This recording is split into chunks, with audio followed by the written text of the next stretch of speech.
Coming up next on NewsDepth, Nick explains the process of making laws. People in Ukraine are preparing for winter without heat. We celebrate Native American Heritage Month. And are you a cat person or a dog person? NewsHound is very curious to find out. NewsDepth is now.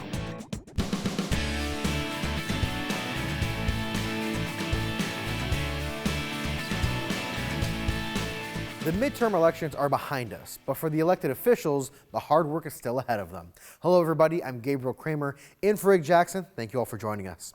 Re-elected Governor Mike DeWine took the stage last week to thank the people of Ohio again for voting. To the people of Ohio, thank you. Thank you for your trust. Thank you for giving us the opportunity to continue to serve. And again, the thing though, you can talk about all the assets that we have, but the most important thing is the people.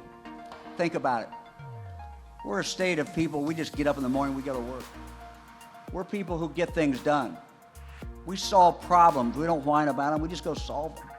Mike DeWine finished his acceptance speech by saying that he plans to finish the projects he started during his first term as governor.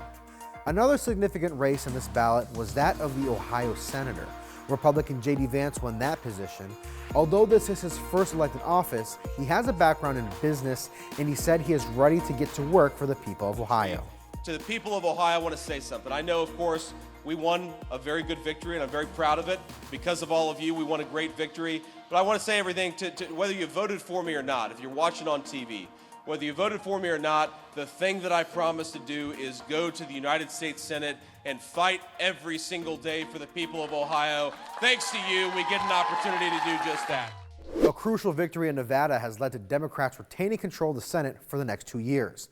Now all eyes are on who will gain control of the House, which is still up for grabs. Gloria Pezmino has the latest. This is such a cause for a celebration. A celebration indeed for Democrats, who will now retain control of the Senate on Capitol Hill. The critical win comes after Nevada Democratic incumbent Catherine Cortez Masto defeated Republican challenger Adam Laxalt after trailing him for days as votes were counted. We've known this was going to be a tough campaign, but like all of you, I'm a Nevadan, and I know what it takes to deliver for my home state. We won because we had a really good agenda that we actually passed that helped the American people on things they cared about. This should have been a huge red wave. It should have been one of the biggest red waves we've ever had because, the President Biden's approval rating was so low. Democrats managed to hold at least 50 seats in the Senate. The victory comes as a major boost for President Joe Biden. Now the question remains, who will control the House? So far, Democrats hold 204 seats to Republicans' 211. The number needed to control the lower chamber is 218 seats. Let's just get through the election, okay? They haven't won yet. As I've said all along, it'd be perilously close. We can win it. Whether we're going to win it remains to be seen. And we may not find out who wins the House for weeks. As the vote count continues in states like Arizona, California, and Oregon with a large share of mail-in ballots. Thanks, Gloria. I bet you're wondering why electing senators is so important to the people of the United States. Well, that's because the Senate and the House have the responsibility of making the laws. Nick Estelle has a brand new Politics on Point explaining the process of how laws are made. Did you know that it is a federal crime to damage a lamp owned by the government? So who or what determines what's illegal and what isn't? Laws.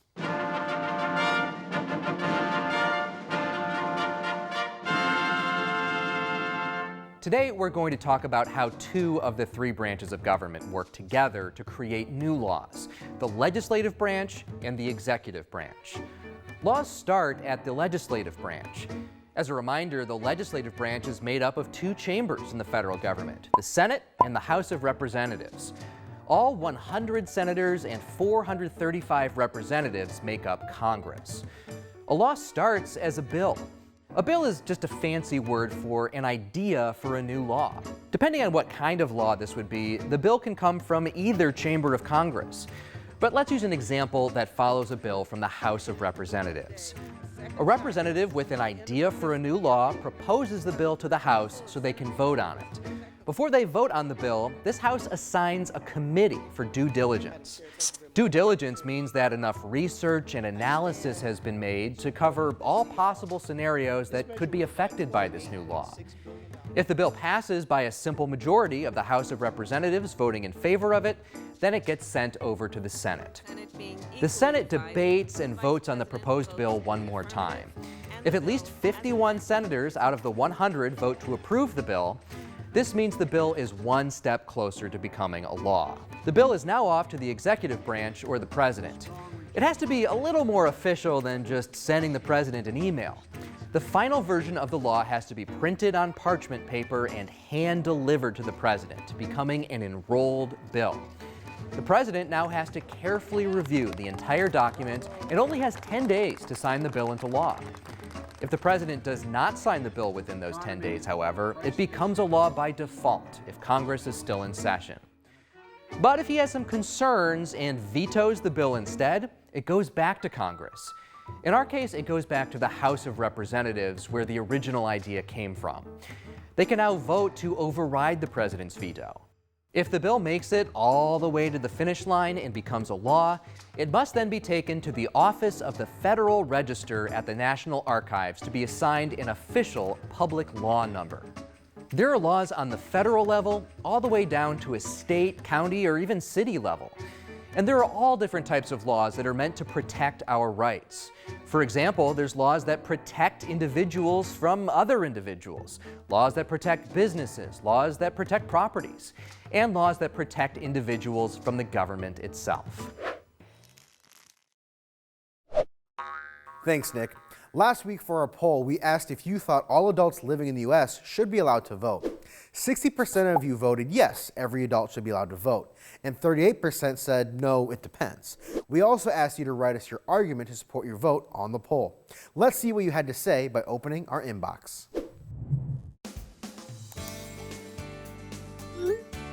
Lucius from Lakeview Intermediate School in Stowe starts us off with, Dear NewsDepth, I feel every adult should be allowed to vote with some limitations, though. I think if someone is not willing to put their mind and time into voting, they simply shouldn't vote. Voting is a process and it takes time. Whether you vote in person or get it mailed to you, it takes a lot of time to vote. For example, you need to do a bunch of research and think very hard about it. Ella from Avon Heritage Elementary in Avon wants everyone to have a voice. Yes, because people over 18 should always get a voice. Younger people under 18 should always have a voice too, but they wouldn't know maybe what's happening or what will happen if they vote. That's why I think every adult should be able to vote. They should all have a voice. James from Lindsay Elementary in Chesterland wrote, I think pretty much most American grown-ups should be allowed to vote. But I selected it depends, because there are grown-ups in the US that might not be Americans. They might be visiting or not citizens. But we should be careful because we don't want to say very many Americans can't vote. But maybe there are some cases, so I said it depends. Lainey from Rushwood Elementary in Sagamore Hills has a list of reasons to support voting. Every adult in the US should be allowed to vote because they are people to be respected. First reason is they should be 18 and older to be allowed to vote. My second reason is I think girls and boys should all be allowed to vote. My third reason is people will get mad if they don't get to vote. That is my reason people should vote. And Jaden from Parsons Elementary School in Columbus thinks parents keep their kids in mind when casting their votes. Dear NewsDepth, I think every adult should be allowed to vote. Plus, kids are not involved in voting. Parents, on the other hand, are more representative and they are allowed, and more cautious in voting. That's why I think every adult should vote. Thank you to everyone who wrote in. Your letters keep getting better and better. But let's get back to the news. Ukraine has liberated dozens of settlements in the Kherson region. That is according to President Zelensky in a nightly address last Saturday. As of this evening, the defense forces have won back control in more than 60 settlements of Kherson region. The police have started taking stabilization measures. Stabilization measures are also ongoing in Kherson itself. This doesn't mean that the conflict has come to an end just yet, and cities have a long road to recovery. In the past month, Russia has attacked energy infrastructure in Ukraine. Military engineers have been working around the clock trying to prevent a total collapse of the grid. Infrastructure refers to the physical and organizational facilities needed for the operation of a society. This includes buildings, roads, and power supplies. And keeping warm is on everyone's mind ahead of a winter expected to be the harshest in 30 years. Nick Robertson has more from Ukraine. Gas just came back to Kramatorsk, a boon of battlefield gains. Maria, a 70-year-old pensioner, wasn't expecting it, had bought a wood-burning stove. It was hard without gas, she tells us, and now, thanks to God, we're okay. But for how long? When the government turned the gas back on here at the beginning of November, they did it without any big announcement because, like every other critical service here, gas depends on electricity, and that's what Russia's targeting. When I met the mayor here 3 months ago, he was urging residents to leave ahead of winter. We do not have gas at all, and it's not possible to repair gas lines. When we meet now, he tells me the population has actually increased by 30 to 35,000 people, over 80,000 total. Residents returning home, even though the situation, because Russia is targeting the power grid, is much more precarious. Lives, he fears, may be lost in what he expects to be the harshest winter since independence 30 years ago. When the electricity disappears, cities are plunged into darkness. Anything can happen. Boilers can stop, gas distribution networks can stop. You can be left without everything, even without heat. Keeping warm is on everyone's minds. This factory making heating logs from sunflower seeds. Demand outstripping capacity. Our requests have gone up 3- or 4-fold. We don't have enough trucks for deliveries. They're working at full capacity here. Everything that's ready, shipped out immediately. But the whole system here extremely vulnerable. The electricity could go off at any moment. Every log delivered, a few hours spared from the cold. Each sack, perhaps a week's peace of mind. Has he got everything that he ordered? His answer, everything, everything, all good, perfect. I don't have words. Food is also on people's minds this winter. Mostly pensioners, mostly poor, bundle up against the cold. A free bread distribution, tempting them out of frigid homes. If they help us like they do here, it would be fine, 84-year-old Yulia tells us. I'm a child of World War II, she says. We were cold, hungry, but we survived. Across town, another pensioner, 82-year-old Alexandra, shows us the basement she shares with neighbours, already stockpiling food for winter. No gas for warmth here, just an old electric heater. But when there's no electricity, you have no heat. How do you stay warm? We just have to put on our coats, wrap ourselves in blankets, and go to bed, she says. That's how we live. Last week, we talked about COP27, the annual climate change conference from the United Nations. This year, it's being held in Egypt, and President Joe Biden is now at the conference. He spoke about the role young people have on environmental issues. After that, he is set to tour Asia for back-to-back summits. Amy Kiley has a look at this trip. Young people voted to continue addressing the climate crisis. Hot off the midterms, President Joe Biden is tackling that perceived mandate. He's kicking off a week-long international trip by speaking at the COP27 in Egypt. The name means it's a conference of the parties that signed the 1992 UN climate agreement. Over the past 2 years, the United States has delivered unprecedented progress at home through a generational investment in upgrading our nation's infrastructure. After Egypt, Biden's itinerary includes a couple of days in Cambodia. That's for a summit between the U.S. and the Association of Southeast Nations. Then he's set to attend the G20 summit in Indonesia. The president will have the opportunity to hold a number of other bilateral meetings on the margins of the G20. The White House says he'll speak with Chinese President Xi Jinping Monday. Relations between the two countries have been strained since Pelosi's trip to Taiwan in August. Biden's meeting with Xi isn't about the environment per se, but the U.S. climate envoy points out. As the two leading emitters in the world and as the two largest economies in the world, China and the United States really need to cooperate on this. Thanks, Amy. A study estimates the world has about 9 years left to prevent catastrophic global warming.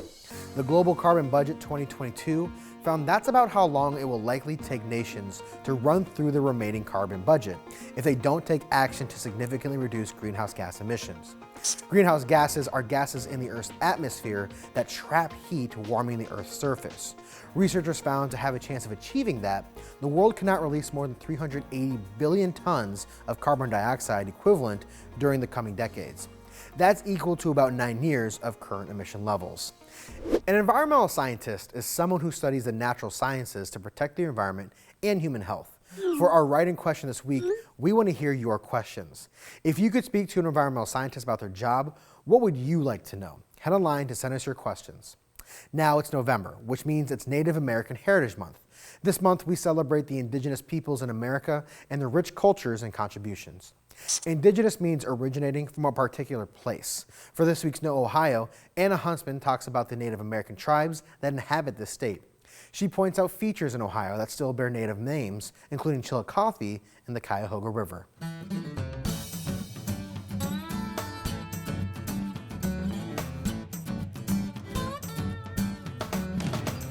Every time I take a road trip through Ohio, I always like reading the names of the cities, towns, and landmarks I pass. Cleveland, Toledo, Chillicothe, and then I wonder, how did this place get its name? Well, many of the names of Ohio cities, lakes, rivers, and landmarks have Native American origins. But when we say Native Americans, we're not talking about one uniform culture. We're actually talking about a diverse group of tribes and civilizations scattered across the present-day United States. In fact, the word Ohio itself actually comes from the Iroquois Nation. In the 1600s, before colonization, Iroquois was a powerful civilization made up of 5 different tribes. They were conquerors who spread across present-day New York, Pennsylvania, and eventually pushed their way into the rich Ohio Valley. They called the river that separates Ohio and Kentucky the Ohio, which means roughly Great Creek. And our state took its name from there. It was also the Iroquois that named the Cuyahoga River in Cleveland. In Iroquois language, Cuyahoga means crooked river. And given the way it winds through Cleveland, that's a pretty accurate description if you ask me. Southwestern Ohio is home to the prestigious Miami University and 2 large rivers, the Great Miami and the Little Miami. All take their name from the Miami people, a group of tribes that migrated south into Ohio in about the 1700s. The Miami civilization spread across portions of Ohio, Indiana, and Michigan. Their language is Algonquin. After a series of wars led by Chief Little Turtle at the end of the 1700s, the Miami people eventually were forced out of Ohio by European settlers. The Miami people are allied with the Shawnee Nation, and it's this tribe that gave the city Piqua, Ohio, its name. To the Shawnee, Piqua, or Piqua, means a man coming out of the ashes, which is part of the tribe's creation myth that says a man was born out of the smoke and ashes from an ancient fire. The Shawnee are also responsible for one of my personal favorite city names, Chillicothe. It's so fun to say, and it's derived from the Shawnee word Chalagatha, which means principal place, because Chillicothe is where the Shawnee tribe leadership lived. There are so many more interesting Native Ohio civilizations that shaped our state. So next time you travel across our state, keep an eye out for some of Ohio's most interesting names. They're often reminders of our state's native past. Thanks, Anna. Of course, Ohio is not the only state with rich Native history. The Lakota Sioux are historically known as the iconic warrior horsemen of the Northern Plains in Colorado. But their native language is dying, with only a few thousand people still able to speak it. Colette Bordelon reports on an effort to preserve an important part of Lakota culture. I'm still hearing Wichala, Wichala, Wichala. Learning language isn't easy. I am so excited to be here. And it's so much information, I'm overwhelmed. And learning this language Kanta is helping Deanna Guerra learn more about herself. I can say a lot, but I can't say it in Lakota yet. Throughout 1950s, every word, a way to connect to the past. So much was lost, and just doing my little part to reconnect. When I was a young child, my mother was killed. I lost all connections to my relatives, to my family. Her journey has led to her Lakota roots. I know my big smile, who it comes from, and It comes from my Lakota relatives. It's the essence of our identity. Alex Firethunder doesn't necessarily see himself as a teacher. Teaching is just sharing for me. It's just sharing what was shared with me, and it doesn't belong to me. He's the deputy director of the Lakota Language Consortium. The group says the last generation of first language speakers are now in their 70s, and the language has not been passed down to the next generation since the mid-1950s. Spiza. Lakota is one of only 8 Native American languages with more than 5,000 speakers. The goal is to pass it on to even more people. If we don't do that, the language doesn't survive. A way to connect the past with the present. It was so lost, and I just hope I can keep that fire going. Learning more about a language and how to carry on the tradition for future generations. I love being Lakota. I love who I am. And I'm a beautiful indigenous creature. Thank you, Colette. Now here's a question for you. Do you prefer dogs or cats? Multiple studies show the stress-relieving benefits of being around animals, but which animal you're more open to interacting with may depend on your personality traits. That's according to a recent study. In today's Health Minute, Mandy Gaither has more on the findings and what the researchers hope you take away from what they've discovered. Whether it's the wagging tail, soft fur, or unconditional love, in times of stress, a canine can and often does bring comfort. But people often ask, why not cats? Patricia Pendry wanted to answer that question. In a study, she and her co-author not only researched whether people would be open to comfort cats being brought in during times of stress, but also who's more likely to have a fondness for felines. We found that the trait, a personality trait that we refer to as emotionality, was strongly associated with one's interest in interacting with cats. Pendry says those studied were more likely to report being open to cats if they experienced strong emotions and reacted strongly to a feeling or an experience. She says further study is needed to find out why, but Pendry believes highly emotional people may be more attuned to a cat's subtle behaviors. We often hear, oh, people don't want to interact with cats. Dogs are always preferred. I'm hoping that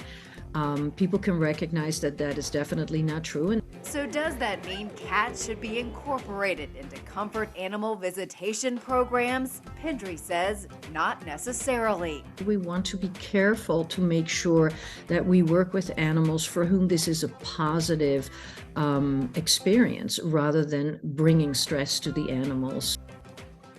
Thank you, Mandy. Now for this week's poll, we want to know if you like cats or dogs better. Head online to choose between I'm a cat person or I'm a dog person or a people person. I would consider myself more of a people person, but I wonder how NewsHound would answer that poll. Let's ask him. Hey, NewsHound.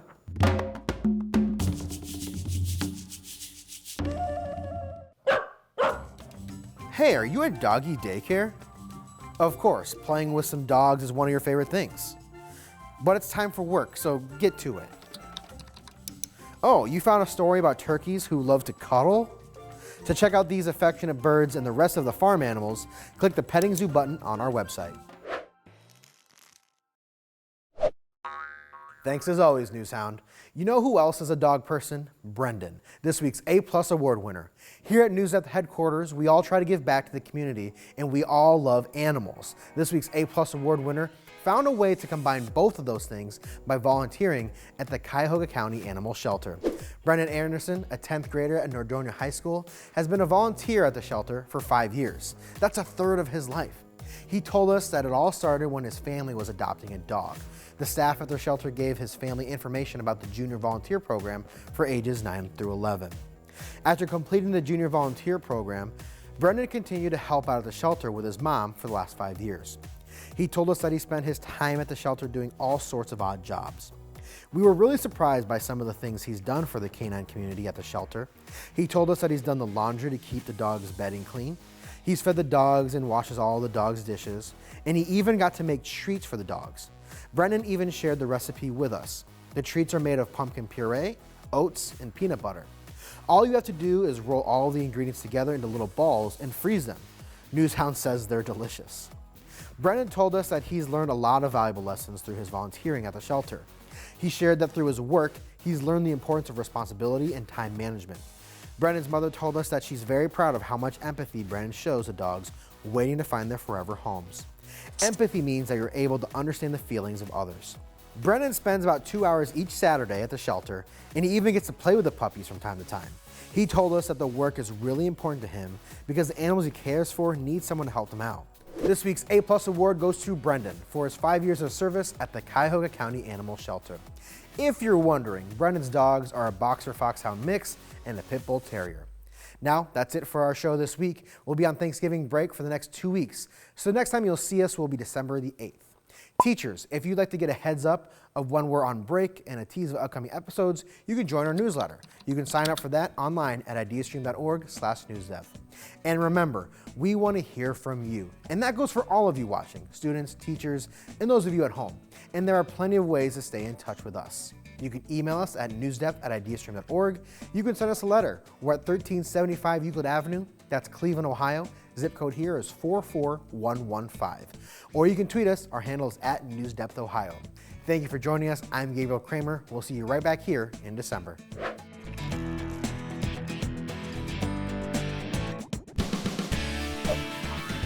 NewsDepth is made possible by a grant from the Martha Holden Jennings Foundation.